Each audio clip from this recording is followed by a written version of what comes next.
Hello, everyone. Hello. Welcome back to episode 2 of the Lit Podcast. I'm Caroline. And I'm Julie. And today we're going to be talking about each of our top 3 reads from February. Woohoo. Okay, so let's get right into it. My first book that I would love to recommend is Stephen King's The Shining. So very famous movie. I know that Stanley Kubrick's The Shining was a big inspiration for Jordan Peele when he made Get Out. So that's why I actually wanted to read the book and then watch the movie. And I would definitely recommend the book. A little bit on the long side, but it's a horror book, more psychological thriller. So if you kind of like that winter, because it is set in the winter, like isolation, going crazy book, I would definitely recommend for any horror reads. My first book that I would like to recommend is Malibu Rising by Taylor Jenkins Reid. This book has been all over social media, and I'm surprised I waited so long to read it, but I've read The Seven Husbands of Evelyn Hugo by Taylor Jenkins Reid, and I thought that was phenomenal. So I was really excited to read Malibu Rising. Basically, the book is about 4 siblings, and it follows them throughout this one day, and the day ends by them. They throw this huge party, and the whole book, it's in anticipation to this epic party with all these celebrities and Hollywood elite. And the party ends. There's a huge fire, and it's what starts one of the big California fires. But so the book starts off telling you this, it goes back in time, and then the book also goes back in time to when these kids are younger, and essentially their dad is really famous, and he left when they were younger. They don't have a good relationship with him. Yeah. So it's just talking about unpacking their lives and then the day leading up to the fire. And it's just a story basically about family, what they choose to keep from one another, and their dynamics and relationships. And it was just really interesting, and I could not put it down. That actually sounds really good. I have been seeing that on social media a lot, so it's definitely worth the read. My second book that I'd like to recommend is Bill Bryson's The Body, A Guide for Occupants. This was hands down one of the best books I've ever read. It's so interesting. I think coming as a more sciencey person, maybe that's why I was a lot more interested. But if you like science and if you want to know, I think anyone, even if you don't like science, it is so interesting to read. Every chapter he tackles a different part of the body, and the way he writes is very digestible. He's very humorous. It's almost anecdotal, just the way that he brings up different experiments, labs. He humanizes these scientists and different aspects of our body. And it was such an enjoyable read. And, here is just a fun fact. There was a woman once who had an itch on her forehead, and she itched so far in her sleep that when she woke up, she had brain fluid on her finger. So if you want more stories like that, please read The Body, A Guide for Occupants. You can't see my face, but yeah, Caroline's gone. I feel I shouldn't read that. I'd be hypochondriac. No, you definitely should. Okay. So taking a turn from Julie's book that she just discussed, my second book is It Ends With Us by Colleen Hoover, which is another book that's been all over social media. It's just kind of a trend of a lot of the books that I read in February.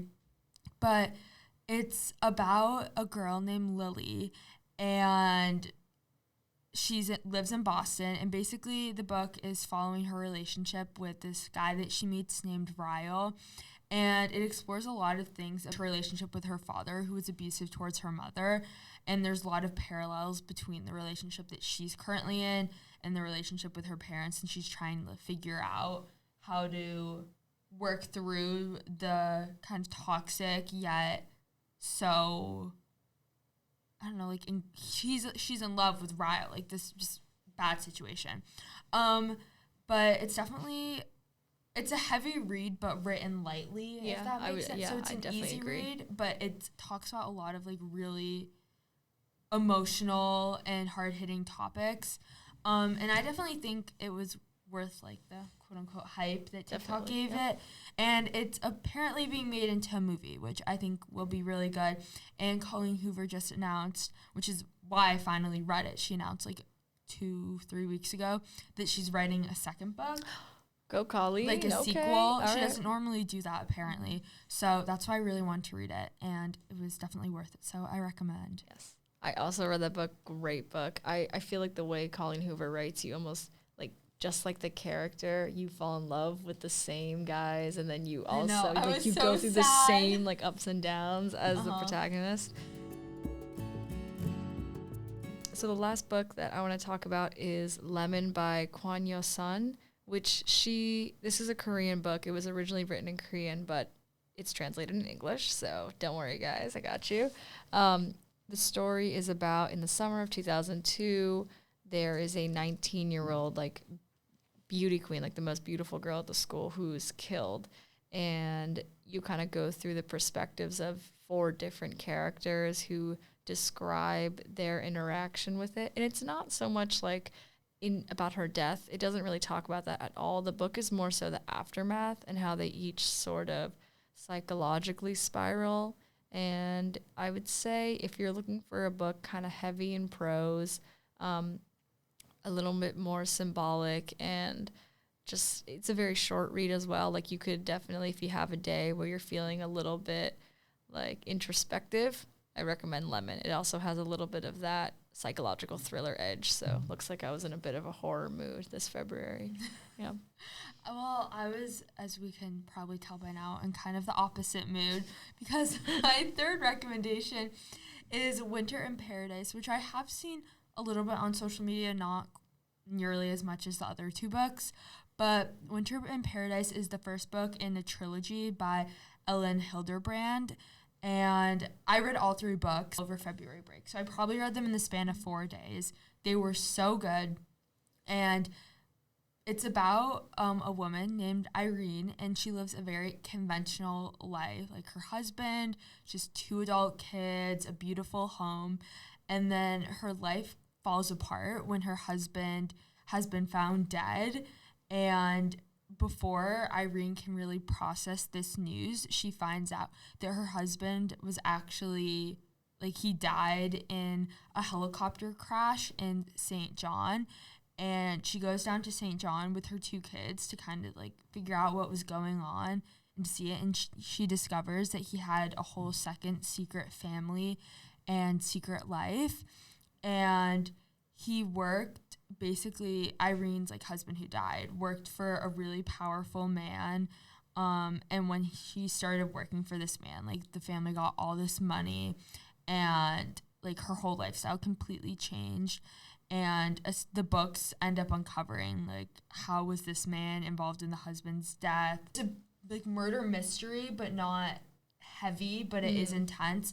And all the books, like, they don't end with closure, except for the last one does have closure at the end. So, like, you have to keep on reading. You can't stop. You're hooked. Yeah. You're extremely hooked. And definitely with the other books you were hooked. But, like, this was probably the most, like, I could not put this book down. It was like, one of those books.